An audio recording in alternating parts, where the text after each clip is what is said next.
Assalamualaikum, selamat pagi anak-anak. Apa kabar hari ini? Mudah-mudahan kalian tetap selalu sehat ya. Jangan lupa makan makanan bergizi seimbang. Anak-anak, kembali lagi bersama pembelajaran jarak jauh kerjasama Dinas Pendidikan Kota Cirebon dan Forum KKG Kecamatan Kejaksan. Baik anak-anak, perkenalkan, nama Ibu Nurul Intan Setikanirum. Ibu mengajar di SD Negeri Pahlawan. Sekarang kita belajar tema 2, subtema 1, pembelajaran 3. Anak-anak, Ibu tidak bosannya mengingatkan kalian untuk tetap menjaga protokol kesehatan. Bukan hanya menjaga, kalian harus menerapkan juga ya dalam kehidupan sehari-hari. Protokol kesehatannya itu yang pertama adalah memakai masker.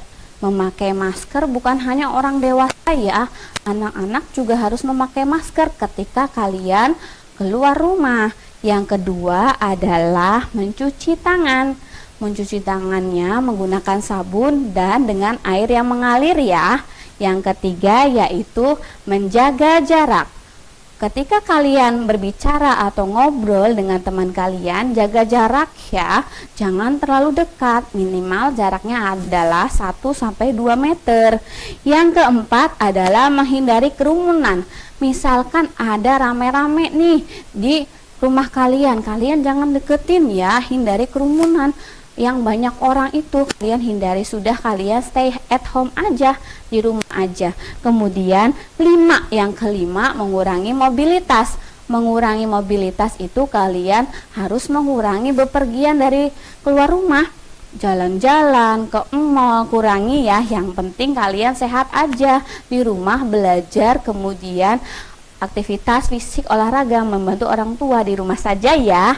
Jadi kurangi mobilitas jalan-jalannya.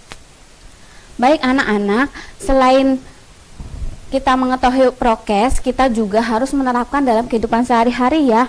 Tadi prokesnya sudah kita jelaskan, jangan lupa harus selalu diterapkan, harus diingat pesan ibu, terapkan prokes kemanapun, dimanapun kalian berada. Oke anak-anak, sebelum kita belajar, sebaiknya kita mempersiapkan diri dulu. Yang pertama yaitu posisi duduk kalian, bagaimana posisi yang benar, yaitu jarak antara buku dan mata itu minimal 30 cm, tidak boleh terlalu dekat. Ketika kalian menggunakan gadget sama harus 30 cm ya. Jadi posisi duduk yang benar adalah seperti itu, seperti di gambar.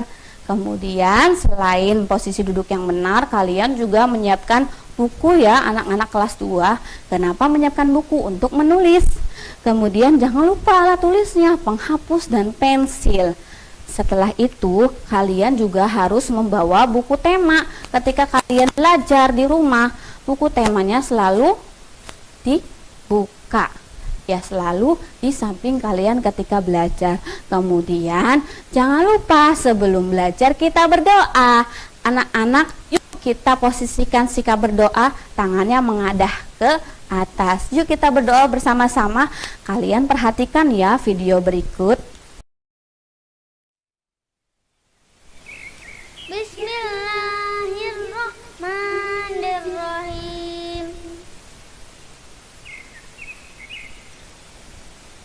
Raditu billahi rabba wa bil islami dina wa bi muhammadin nabiyya wa rasulah. Rabbi zidni ilman warzuqni fahman. Artinya,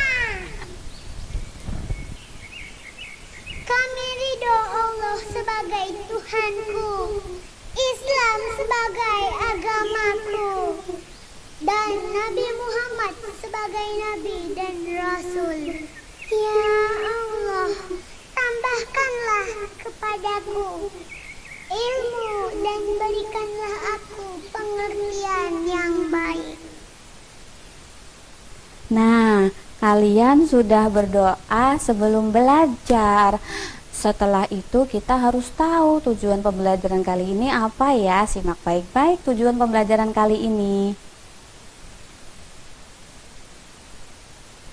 Nah, tujuan pembelajaran kali ini yang pertama adalah dengan mendengarkan contoh lagu berdayung, siswa dapat menentukan tekanan kuat dan lemah pada lagu tersebut dengan benar. Yang kedua, dengan membaca teks bacaan benda-benda di sekitar kita, siswa dapat menemukan kosakata yang berkaitan dengan keragaman benda berdasarkan bentuknya dengan benar. Yang ketiga, setelah melakukan percobaan bersama guru, siswa dapat memahami keragaman benda berdasarkan bentuknya dengan tepat. Yang keempat, dengan mengamati contoh, siswa dapat menyatakan perkalian dua bilangan sebagai penjumlahan berulang dengan benar. Itulah tujuan pembelajarannya.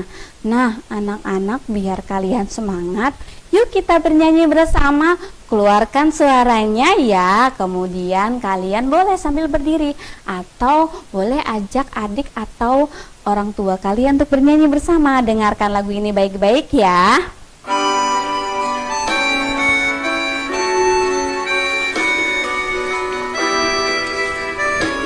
Ya, suaranya dikeluarin ya sambil diucapkan. Lihat teksnya, ada teks yang berjalan ya. Nyanyikan bersama.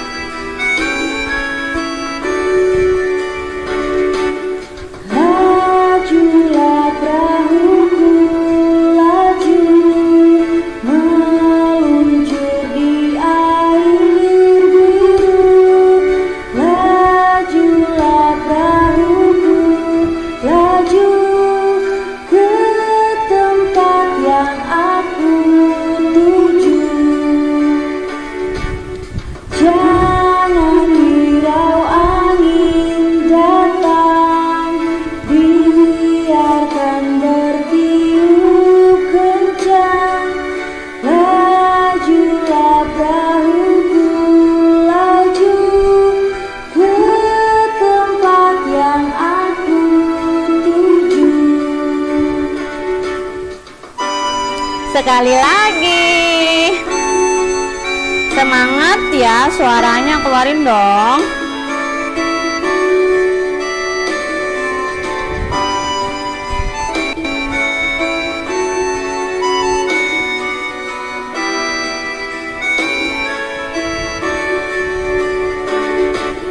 Lajulah perahuku, laju, meluncur di air biru. Lajulah perahuku, laju ke tempat yang aku tuju.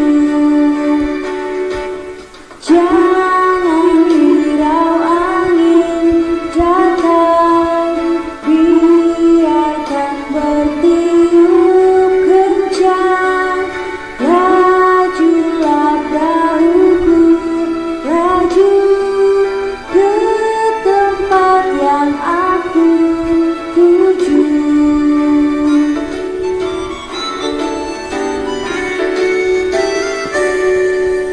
Nah, sudah selesai. Nah, ini dia lirik lagu Berdayung ciptaan, syair dan lagunya itu ciptaan Pak Ate Mahmud. Tuh ya, liriknya seperti ini. Nah, anak-anak, lirik lagu Berdayung ini ada tanda biru dan ada tanda merah lurus garisnya. Kenapa ya dikasih tanda sama Bu Guru? Kenapa ya? Nah, perhatikan tanda dinamikanya ya. Ketika bernyanyi itu ada dinamikanya. Ada yang dibaca keras, ada yang dibaca kuat, ada yang dibaca lemah. Perhatikan ya. Tuh, tanda merah berarti dinyanyikan keras. Kenapa sih kok ada tanda merah dinyanyikan keras? Karena angka di tanda merah tersebut ada tanda titiknya. Angka 5, kemudian titik, kemudian 4, itu berarti dinyanyikan keras, lantang ya. Kemudian tanda gelombang, garis gelombang berarti dinyanyikan lembut. Tuh, garis gelombang dinyanyikan lembut seperti jangan hiraukan angin datang. Lembut ya, karena di situ harusnya ada 1, 2, 3. Tuh angkanya yang di atas ya, bukan yang di bawahnya, garis yang di atasnya. Yang 1, 2, 3 itu tidak ada titiknya. Jadi harus dinyanyikan dengan lembut.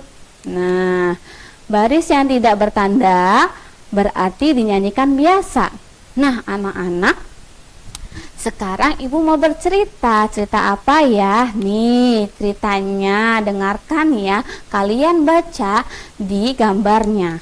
Iya, ceritanya yaitu benda-benda di sekitar kita. Yuk kita baca bersama-sama. Ada banyak benda di sekitar kita. Setiap benda mempunyai sifat yang berbeda-beda dengan benda lainnya. Ada yang halus, ada yang kasar, basah, dan lain sebagainya. Contoh benda yang kasar antara lain batu, pasir, dan kulit pohon. Contoh benda yang basah adalah air. Benda yang memiliki permukaan halus antara lain kapas, bulu, dan kertas. Tentunya masih banyak sifat-sifat lain dari benda-benda di sekitar kita. Bentuk benda juga beragam.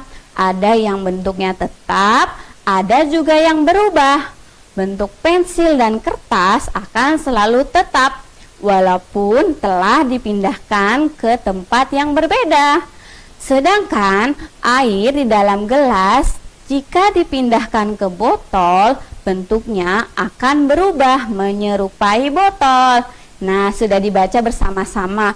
Ibu akan menunjukkan kosakata yang ada di bacaan ya.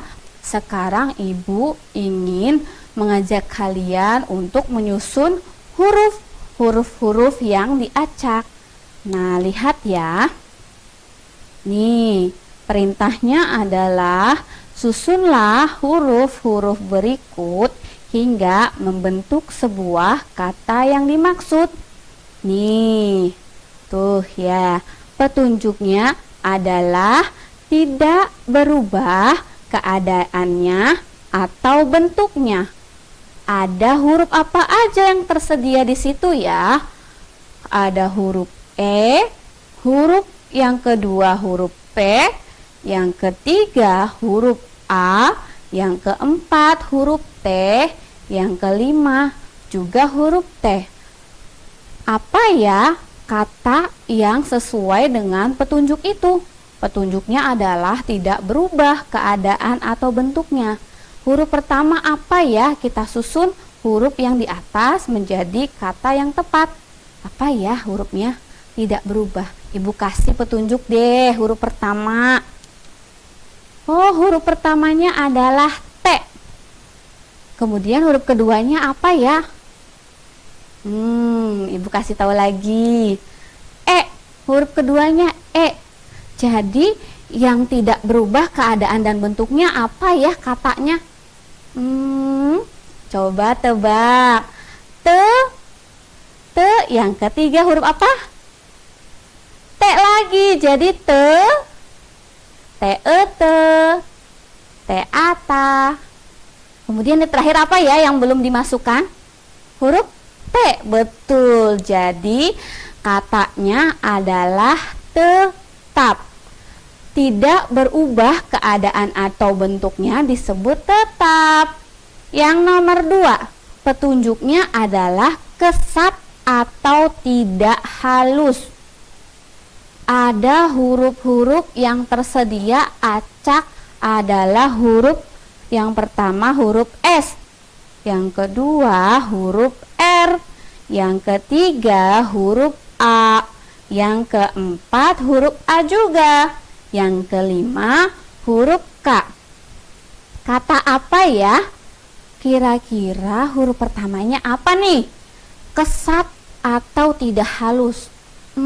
Yang diceritakan seperti cerita tadi, kesat tidak halus itu apa ya? Batu. Nah, permukaan batu itu kesat tidak halus. Jadi rasanya seperti apa? Ibu kasih tahu nih huruf depannya. K. Apa ya? Kemudian huruf keduanya A. Jadi apa hayo? K. Iya, S. Kemudian A.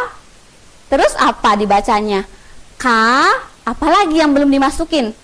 K. Sa. Apalagi yang belum dimasukin hurufnya? Huruf R. Jadi dibacanya kasar.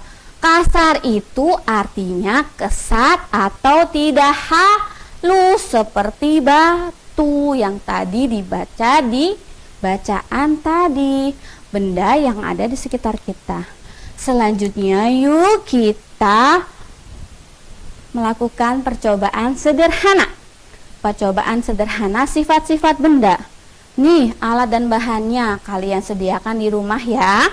Yang pertama batu, kedua kertas, ketiga air, keempat penghapus, kelima botol plastik. Nah, bagaimana cara kerja percobaan sederhana tersebut? Yuk kita lakukan bersama-sama. Lihat Bu Guru ya. Pertama adalah batu. Nih batunya. Kedua adalah kertas. Nih anak-anak kertasnya. Ya, ketiga adalah air. Keempat adalah penghapus. Kelima adalah pensil. Nah, caranya bagaimana? Alat dan bahan sudah kalian sediakan. Caranya seperti ini ya. Kenapa Ibu melakukan percobaan ini? Supaya kalian tahu sifat-sifat benda yang ada di sekitar kalian. Pensil ada di sekitar kalian kan? Kalian selalu gunakan kan? Kertas, buku tulis juga ada di sekitar kalian. Kalian sering gunakan. Batu juga ada. Nah, cara kerjanya sekarang gini. Ini pensil, bentuknya adalah pensil. Ketika Ibu simpan atau taruh di atas meja, di atas tangan, bentuknya tetap seperti pensil. Coba kita masukkan ke dalam gelas. Pensil dimasukkan ke dalam gelas, bentuknya seperti apa? Seperti pensil, ya kan? Tuh, ketika kita lepas lagi, kita ambil lagi dari gelas, kita taruh di tangan, tetap pensil. Yang kedua adalah batu. Ini permukaannya kasar ya nak ya, batunya imut-imut sekali, kasar ya. Batu ketika kita pegang, kita simpan di atas tangan kita, tetap bentuknya seperti batu. Coba batunya kita simpan ke dalam gelas, bentuknya seperti batu ya, masih tetap batu ya bentuknya. Berarti batu ini dan pensil disimpan di mana saja, tetap bentuknya tetap seperti batu. Nah, kalau pensil juga dimasukkan ke dalam batu, bentuknya seperti pensil, gak berubah. Kemudian penghapus juga dimasukkan ke pensil, ke gelas, tetap seperti penghapus, tidak berubah ya. Nah, sekarang anak-anak ini ada botol minum berisi air. Botol minum, air di dalam botol minum ini bentuknya seperti botol minum ya. Coba kalau kita masukkan atau kita tuangkan ke dalam gelas. Nih, tuh kita tuangkan ke dalam gelas. Tuh, bentuknya bagaimana anak-anak? Bentuknya menyerupai gelas. Jadi, air itu ternyata bentuknya berubah-ubah sesuai dengan wadahnya. Nih, ini adalah air di dalam botol. Bentuknya akan seperti botol. Ketika Ibu tuangkan ke dalam gelas, bentuknya seperti gelas.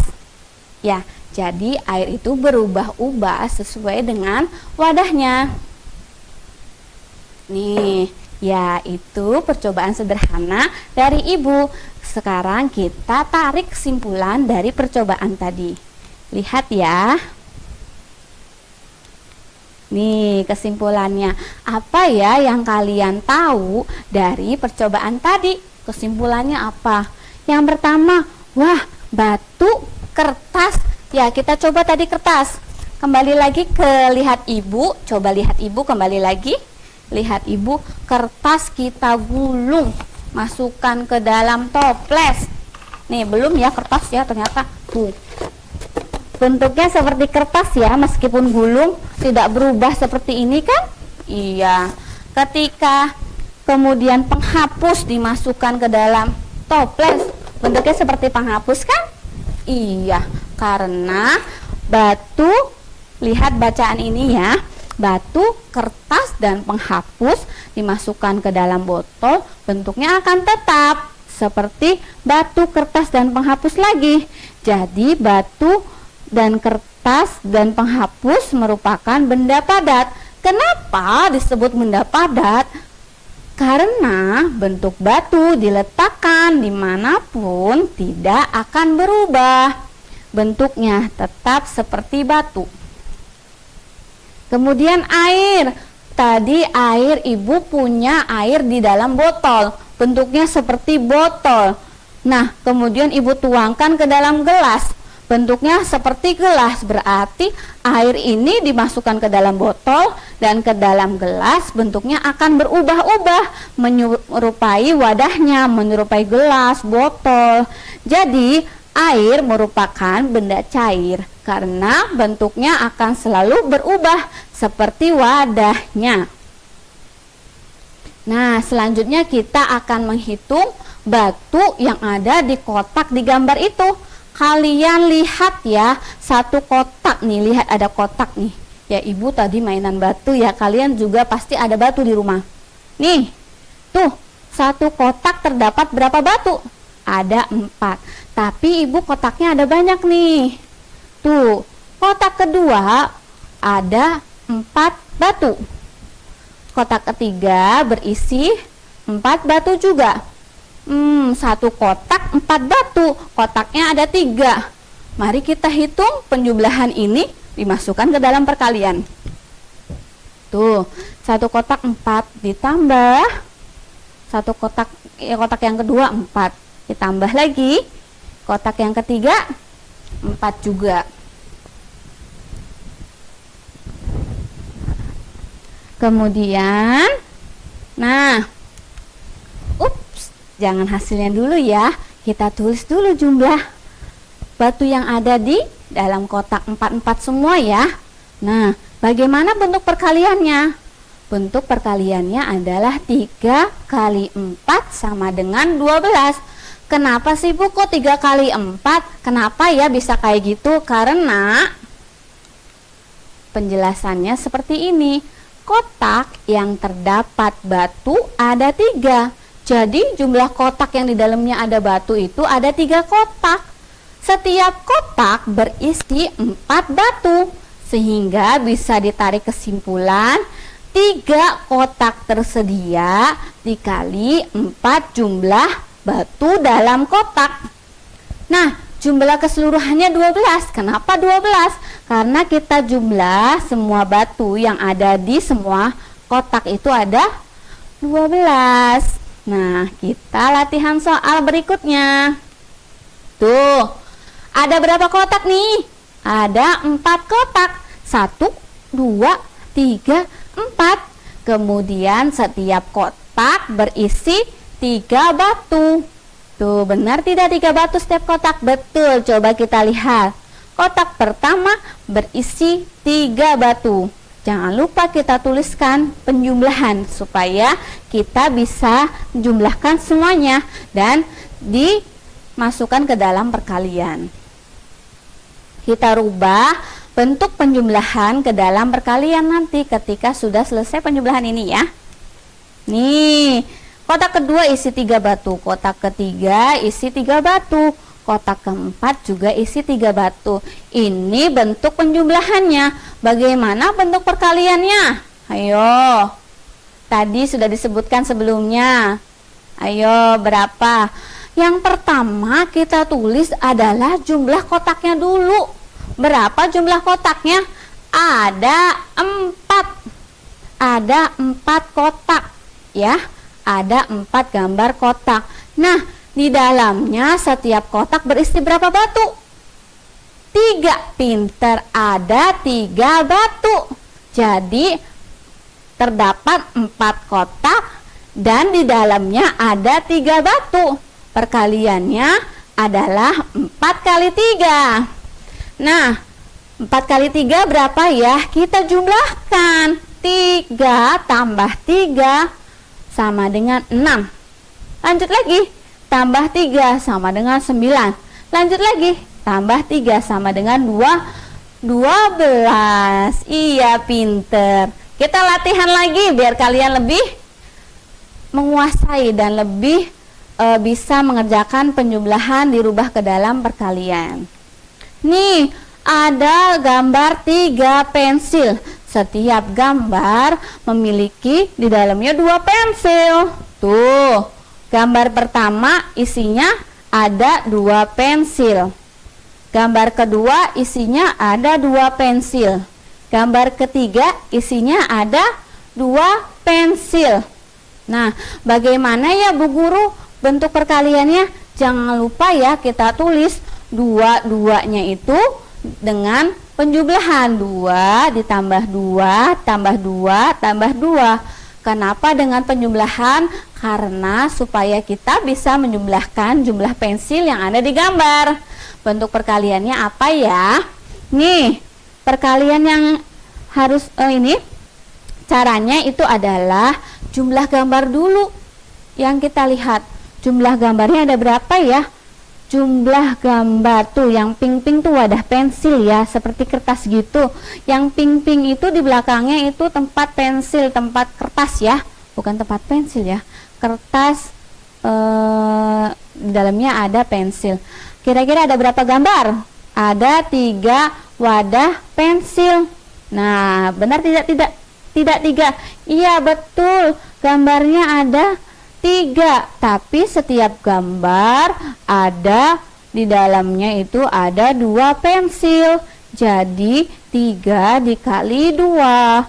Kayak tadi ya, 4 dikali 3. 4 jumlah kotaknya, 3 jumlah bendanya. Nah, kayak ini 3 kali 2. 3 itu jumlah kotaknya, jumlah wadahnya. 2 itu jumlah bendanya. Nah, 3 kali 2 berapa ya? Cara hitungnya adalah 2 tambah 2 tambah 2 sama dengan berapa? 2 tambah 2 sama dengan 4. 4 tambah 2 sama dengan 6. Benarkah jumlahnya 6? Kita hitung pensilnya semuanya. 1, 2, 3, 4, 5, 6. Ada 6. Pinter. Ini kalian hebat. Tepuk tangan dulu dong buat kalian, karena kalian sudah hebat sekali. Sudah bisa menjawab pertanyaan dari Bu Guru, bisa mengikuti pembelajaran ini. Nah, ya. Nah, anak-anak, Ibu punya kesimpulan dari pembelajaran ini. Dari awal sampai akhir, Ibu menyimpulkan pembelajaran kali ini mengenai yang pertama, yaitu kita belajar tadi. Pertama kita belajar bernyanyi ya. Judulnya apa coba? Judulnya Berdayung. Ya, bernyanyi bersama lagu Berdayung sambil menentukan tekanan kuat lemah pada lagu tersebut. Yang kedua adalah teks bacaan. Kita tadi membaca benda-benda di sekitar kita. Judulnya adalah benda-benda di sekitar kita. Dan menemukan kosakata yang berkaitan dengan keragaman benda berdasarkan bentuknya. Ya. Yang ketiga yaitu melakukan percobaan bersama guru. Ya, mengenai sifat-sifat benda. Tadi ada batu dimasukkan ke toples, batu penghapus dimasukkan ke gelas, kemudian kertas dimasukkan ke gelas, air dimasukkan ke gelas. Bentuknya bagaimana? Tadi sudah dijelaskan ya. Itu merupakan sifat-sifat benda. Yang keempat, beberapa contoh soal. Tadi kita belajar contoh soal, kemudian menyatakan perkalian 2 bilangan sebagai penjumlahan berulang. Jadi tadi itu penjumlahan berulang kemudian dirubah ke dalam bentuk perkalian. Jadi pertamanya itu jumlahan dulu ya, penjumlahan 2 tambah 2 tambah 2 tambah 2 sama dengan 3 kali 2. Jangan lupa dilihat dulu gambarnya ya, sesuai dengan gambar. Baik anak-anak, Ibu ucapkan banyak terima kasih kepada kalian karena kalian sudah selalu standby dari awal sampai akhir mendengarkan ibu guru, melihat, menyimak, dan memahami pembelajaran ini. Ibu ucapkan terima kasih juga kepada ayah bunda hebat, ayah bunda yang selalu setia membimbing anak-anaknya, membimbing siswa-siswa kami. Semoga kalian tetap selalu sehat dan menjadi anak yang pintar dan patuh terhadap kepada orang tua, kedua orang tua. Jangan lupa selalu protokol kesehatan. Anak-anak, nanti ada tugas ya dari guru kalian masing-masing. Jangan lupa dikerjakan tugasnya sebagai acuan kalian memahami materi ini atau tidak. Terima kasih Ibu ucapkan. Assalamualaikum warahmatullahi wabarakatuh.